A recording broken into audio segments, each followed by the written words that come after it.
Hello guys, ako nga pala si Marky Santos at ito na nga ang kwento. So bumili nga ako guys, ayan, as you can see, na nabubulol pa. Ito nga po yung parcel natin na binili and pakita ko sa inyo, ayan. Ayan, binili natin siya sa TikTok shop. 39 pesos lang to guys, itong binili ko na to. Kung, actually alam nyo na to no, buksan na natin. So, ayan, so bumili nga po ako nitong nauuso ngayon. Ang liit lang pala niya. Maliit lang siya, parang sakto lang din sa may kono ano. Ayan, maliit lang siya. And kung makikita nyo nga, Japanese yung gumawa nito. Ayon nga din dito. Ayan, and this product, ayan, is made by cutting fresh kelp into horizon threads, retaining its fiber, blah blah blah, ganyan ganyan. And ito nga po yung tinatawag nating seaweeds. Ang forma ng itsura niya sa personal. Hindi ko expected na ganito yung pinaka-itsura niya. Oh, eto mas ano siya. Hindi ka tulad nito may puti-puti oh. Ano may puti-puti na yun? Try nga natin yung may puti-puti. Ayan, kesa dito sa ano sa wala. Ayan, and tignan muna natin. Baka mamaya expired na to ah. Hindi. Ay, hindi pa. Expiration niya 2027 pa eh. And dried kelp nga daw to. So ang gagawin nyo lang dito guys, bubuksan nyo lang siya, tapos ilalagay natin sa may mainit na tubig. Naghanda na rin ako ng mainit na tubig dito. And yun na nga, hintayin natin siyang mag-prosper. Hintayin natin siyang ma-absorb niya yung mainit na tubig. And yun, magiging parang noodles nga siya base doon sa nakita ko. And tignan natin kung ano nga ba yung lasa nito. Tikman natin kung ano natin. Titikman ko kung ano yung lasa and sabihin ko sa inyo. Ano ba yan? Apakagulo. Pero tignan natin kung mabilis lang siya mabuksan. Ay, actually hindi siya ganun kabilis mabuksan na. Ayun. Ay, hindi pa rin. Uy, grabe yung pagkakasealed niya. Ang galing. Kailangan dun mismo yung mabubuksan mo. Yung sa may ano mismo. Kaya. Okay, seaweed na seaweed. Mura na siya. Kasi yung iba kong nakikita, medyo may kamahalan siya. Yung mga strip-strip lang, pero maliit lang yun eh. So, matigas talaga siya. Ayan, matigas talaga siya. Pero tingnan. Oh, medyo nabebent din siya. Pero matigas siya. Tapos amoy seaweed talaga. Then, ito na nga. May pinakuluan na ako dito. Huy! Ito, dilagay ko dito. Para maiba naman, di ba? Puro ano na lang nakalagay ng sauce. Lalagay lang natin siya. Tapos hintayin natin siya. There. O, diba? Mas napapakita ko sa pag dito eh. Wala, baka matuluan pa ako. Hintayin lang natin siyang ma-absorb to. Papakita ko rin sa inyo. Gagalaw-galawin natin yung pinakakuha niya. So, 2:47 ako nagsimula magbabad. Mainit pa naman. Kakainit ko lang. Kakahango ko lang. Kakahango. Uy! Ayun na nga. So, ginawa natin siya parang noodles talaga. And papakita ko sa inyo mismo. Wait lang. So, kasi medyo ina-absorb na niya yung ano. Yung tubig there. Ayan, pero hindi ko pa siya ginagalaw. So, kaya ganyan siguro. Medyo igalaw-galaw natin siya. Para mas lalo siyang gumalaw. Hindi. Igalaw-galaw para mas lalong gumalaw. What the? Ayan. So, wait lang. Matigas-tigas pa siya eh. Ayan, kakababad lang din naman natin. Wala pa nga 5 minuto to. Pero, ang bilis na ina-absorb na niya. Sa personal, kung makikita nyo talaga, parang medyo lumalaki na siya eh. Nag-expand na siya. Sabi nila masarap daw to, pero raw lang natin siya kakainin. Or tignan natin, baka lagyan din natin ng suka. Kahit suka man lang. Yung ano yun, parang malaman lang natin yung pinakalasa talaga niya. Or kung pwede nga ba na ano, pwede nga ba na kahit, alam mo yun, kasi diba, pagka ano, emergency food mo, masustansya na to, di ba? Seaweeds. Wait lang. May humihingi. Anyan. Hindi ko alam kung pwede sa'yo ito bunso eh. Search muna natin. Pero baka bawal sa'yo kasi ano eh. Hala. Hindi. Para siyang ano. Bulate. Hindi. Yan lang. Ganun natin. Ayan. Uy, ang laki na niya ha. Nakita niyo yun? Ang laki na niya. Ang laki ng nilaki niya. Marami siya. Ang galing talaga ng Japan, no? Wait lang. Balikan ko kayo. Medyo mahaba na yung video natin eh. Pero usually ganyan lang siya. Ayan, there. Yan, parang kailangan ng dagat yung itsura. Hindi. Wait lang. Ano siya guys? Ayan. As you can see, marami na siya. Ayun, napuno niya halos, di ba? Marami, isang pakete lang to guys. And kung makikita nyo, ito na yung texture, itsura niya. There. Medyo ano siya. Actually sa personal, dark green siya. Pero dito medyo light na green. Medyo dark ng green to. Or green mismo. Hindi. Ano daw? What the? Pero yun na nga. Mukha siyang kung eh. Alam mo yung noodles na makapal. Parang gano'n itsura niya. So, tikman na natin guys. Ayan. So, as you can see, okay na nga. Naayos natin siya. Ito na siya. So, tikman muna natin yung isang strips niya.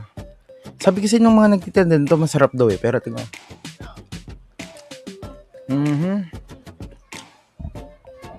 Actually,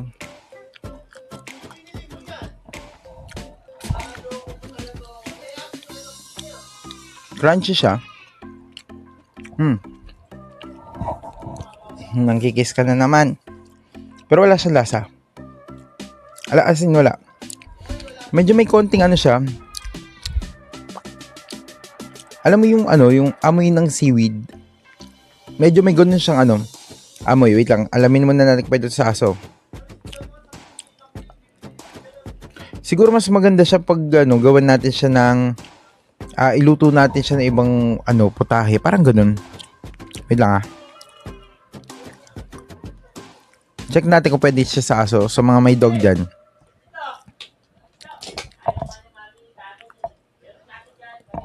Ay, oh my gosh. Galing na aso ka, no? Lagi nang Google dun sa apa ka.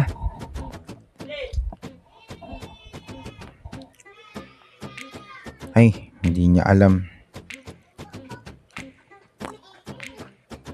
Ito, tatungin natin. Pwede ba ito sa aso? Alamin natin kung pwede. Tingnan natin. Ligtas at masustansya daw sa aso pero mahalagang babala pagdating sa produkto ito. Nasa larawan na ito ang dapat malaman bago ipakain sa iyo. Alaga.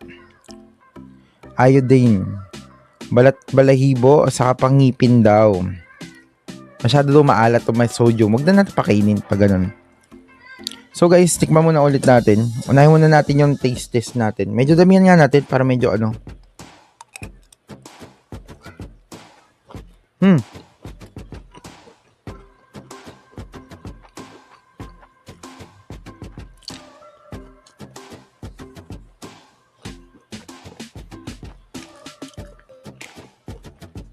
Kung kakainin mo lang siya as is, hindi ko siya na-enjoy kainin. Pero meron ako dito kasi here. Suka. Tignan natin pag nilagyan ng suka. Pag kinain mo siya, crunchy ng konti. I mean, may crunch siya. But, hindi siya, alam mo yun, hindi siya yung parang kumain ka ng noodles na masarap. Kasi syempre wala naman timpla. Pero tingnan natin pag nung nilagay natin to. Kasi iba nakikita ko dito, nagaan sila. Saluin natin there. Nakikita ko yung iba, nung kumain sila nito, nilalagyan nila ng suka. Sabi nila suka lang daw masarap na. So, tikman natin. Ito na, may suka to.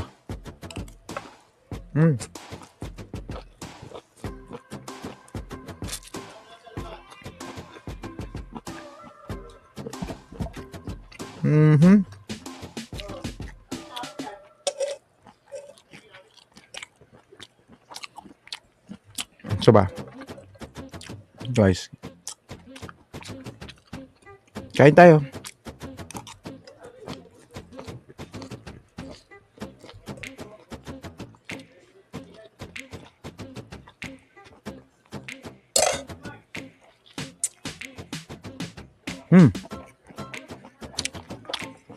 I'll be honest sa inyo. Wait lang.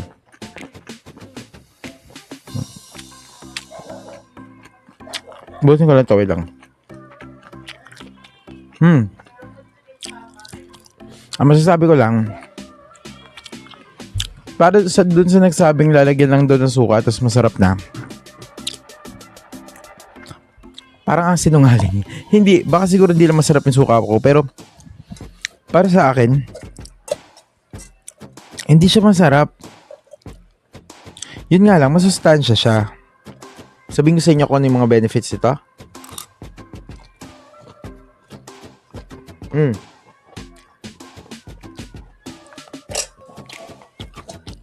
Ayun, tayo nung tsaka hunter.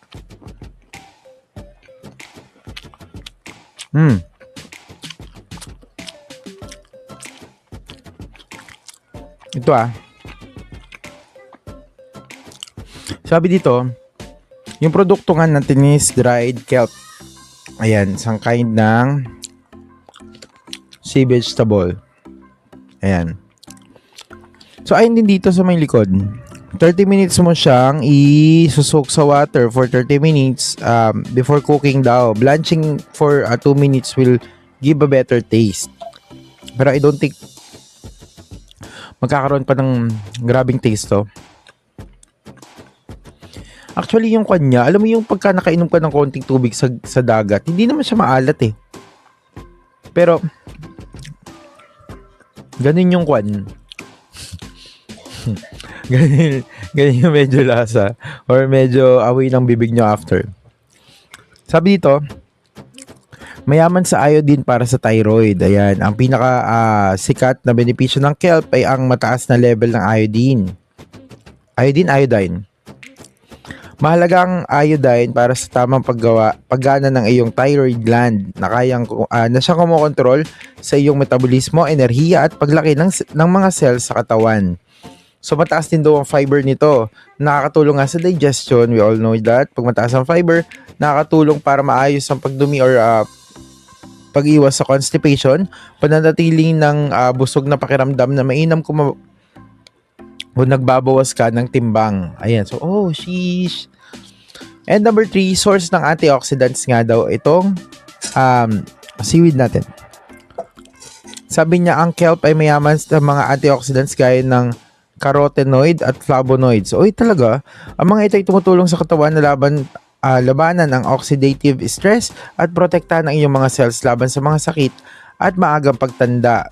And number 4 is suporta sa blood sugar control. Ayan, sa mga matataas ang blood sugar.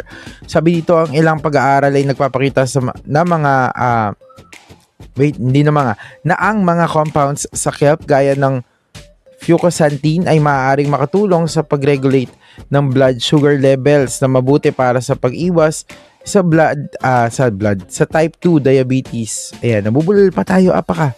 Type 2 diabetes, guys, sa mga hindi nakakalaman, type 2 diabetes po, yun nakukuha sa, ang tawag dito, yung lifestyle, hindi siya yung hereditary.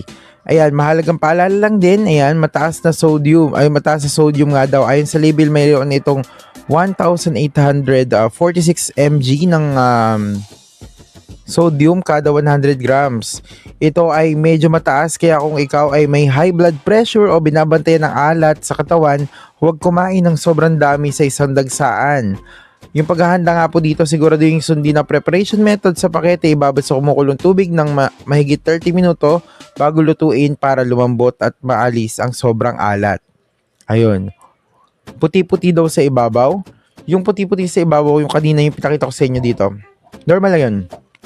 Sabi dito, huwag mag-alala kung may makita ang puting powder sa ibabaw ng kelp. Ayon sa label, ito ay mannitol. Ayan, isang natural na asukal mula sa seaweed at hindi amag.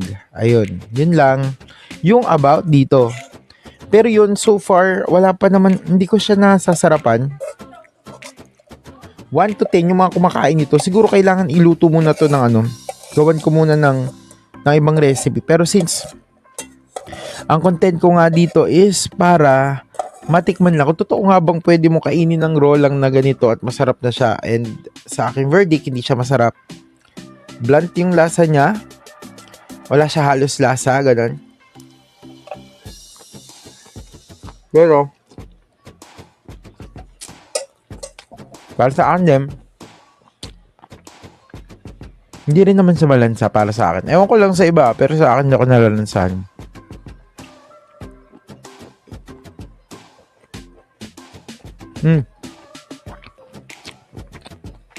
Yun lang guys. So, if ever, meron pa pala. Ayan, so if ever po gusto nyo ng ganito, ayan, lalagay ko na lang din yung link sa baba. Yan, para makabili din kayo and matikman nyo. And ano ba sa tingin nyo? Agree ba kayo sa verdict ko dito sa may binili natin ito? So yun lang guys. Maraming salamat, God bless. Ingat po kayo palagi and see you again sa another vlog po natin. Bye-bye. Ay, ito pala. Bye-bye.